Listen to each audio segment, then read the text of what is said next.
Hello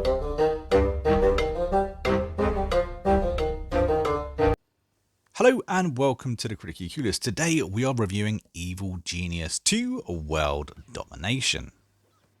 This game is a spy-fi layer builder where you are the criminal mastermind. Construct your base, train your minions, defend your operations from the forces of justice, and achieve total global domination. The game's been developed and published by Rebellion Developments and is currently on the PlayStation, the PC, and Xbox, and will set you back around $39.99 US. Depending on what platform it is you're buying it on, this is also on Game Pass as well.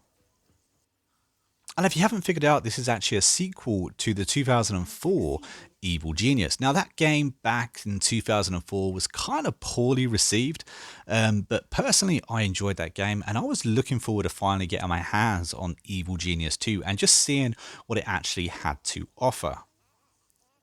But for anyone that has never seen an Evil Genius game, what actually is it? Well, basically, within this game, you pick one of 4 evil masterminds. Now, the 4 masterminds you can pick are actually very, very different from each other. I think it adds a level of replayability as well, because I'd quite like to go back and play as one of the other masterminds. But basically, it is a dungeon layer kind of builder. You have to hollow out your dungeon and kind of recruit minions and build little gizmos that help you end up taking over the world.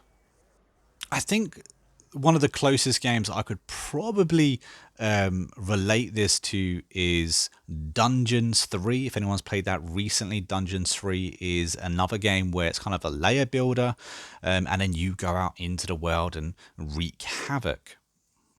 And the world itself that you go out on is actually pretty big. Now, you don't actually go out, as in you can't walk about and that sort of thing. But what you can do is scout locations, set up bases of operations, and every operation and base you kind of set up and maintain actually ends up feeding your main layer money and resources.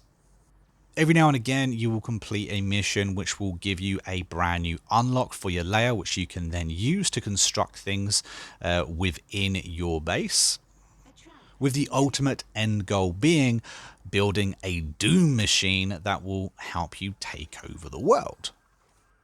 But while you're doing your dastardly things, the rest of the world is going to be investigating your private island. Basically, you have a front. It's an abandoned casino. You've taken it over. You've dug it out. You built your layer in there.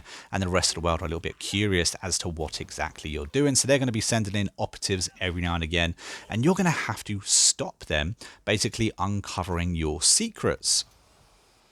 One of the things I actually quite liked about this is when you do have someone come in to your base, you can do a few different things. You can distract them, basically send them away with no information. You can kill them, or you can capture them. And then once you've captured them, you can then torture them for information. Now, I love games that allow you a little bit of choice and a little bit of free will. And this game does offer that to a certain extent, which I quite like. Also, you have got your base planning. I love base builders, a big fan of that. And this game definitely knows how to get you managing your systems, because when you're not managing the amount of money coming in, you're trying to manage space. Space becomes a massive thing within this game, constantly reshuffling your layer, your base to try and fit in the next thing that you've just unlocked. And that brings me to the graphics, because me personally, I quite like the way this game looks.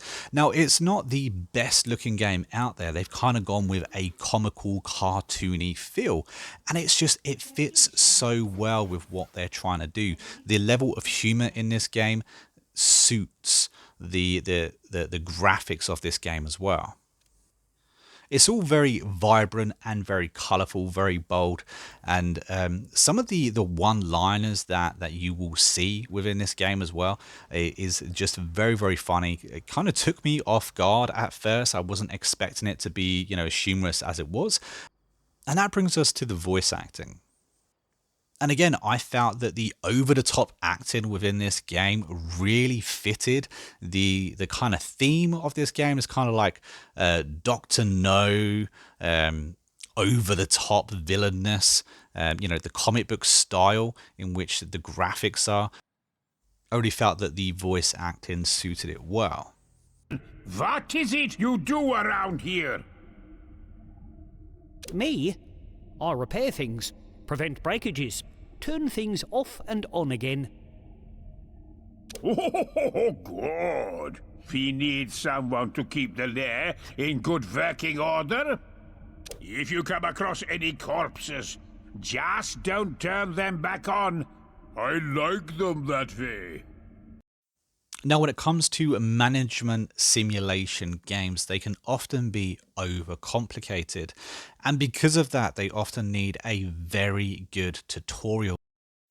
And personally, I think the developers have done a good job at actually explaining the game and the mechanics within it through their tutorial. The way they've done it is they've kind of set up the story, the initial story of the game completely through the tutorial. So as you play, you unlock certain new features, certain new abilities, and you constantly have to get through the tutorial missions to actually progress through the game.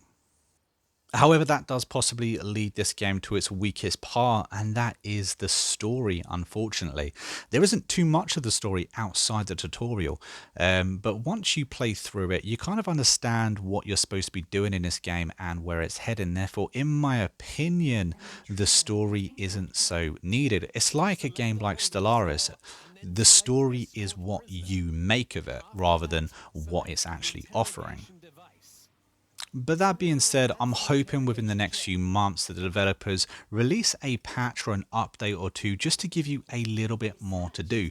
Because personally, I found 6-7 hours in, I kind of got a little bit tired of what I was doing. And I just felt that a little bit more content was really needed, because ultimately the hardest thing about this game is actually keeping those operatives out of your layer. The actual world itself, although it looks really cool, you've got a whole world that you can kind of set up operations in. I love the fact, that the world or the map is representative of our world, and we can kind of unlock more sections through scouting and stuff like that. However, it's just not ultimately needed. Once you have a little bit of money coming in, you can kind of go at your own speed after that. Sure, there's a few missions that you have to knock off here and there, but apart from that, you're kind of left to your own devices, and that's where I think a little bit more content is kind of needed. However, I did enjoy my time throughout the game personally, and I'm going to give this a 7 out of 10. I think it's priced very well for the amount of time you can spend in this game, and it has replayability through the different bosses as well. And if you've enjoyed this review, don't forget to hit that like button, and of course subscribe to the channel. That way you don't miss out on more reviews just like this. And if you've made it all the way to the end of the video, a massive thank you to you, and don't forget to comment red banana down below, just to confuse all those people that didn't watch to the end. And if you're interested in more content, think about subscribing to become a member as well, because on the membership we actually have a ton of extra videos and content being added. And you can become a member for as little as 99 cents. But anyway, I've been the Monk, and we've been Critically Clueless, and until next time, happy gaming. Teach them to cheat at roulette.